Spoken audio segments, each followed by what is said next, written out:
शिवाजी महाराजांनी यांच्याबद्दल उद्गार काढलेले आहेत. डच, फ्रेंच, पोर्तुगीज कुणी असो, ते म्हटले गायीच्या कासेवर बसतील, दूध नाही रक्तच पितील. म्हणून हे घातकी आहेत देशाला. यांच्या संस्कृती, यांच्या विचारसरणी सगळीच घातकी आहेत. हे शिवाजी महाराजांचे उद्गार आहेत त्यांच्याबद्दल. आणि विरोध केला त्यांना सुद्धा.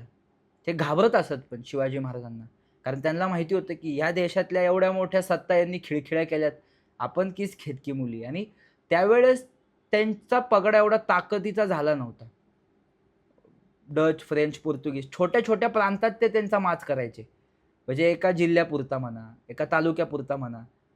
पण शिवाजी महाराजांनी त्यांची मुंडकी काढलेली आहे. ज्यावेळेस त्यांनी रोमन कॅथलिक ख्रिश्चन्स व्हावंच लागेल तुम्हाला, असं ज्यावेळेस त्यांनी सत्ता प्रस्थापित करताना नियम काढले होते, शिवाजी महाराज म्हणले आता यांना हिंदू होता का विचारा, गळ्यावर तलवार ठेवून. ते म्हणले होणार नाही.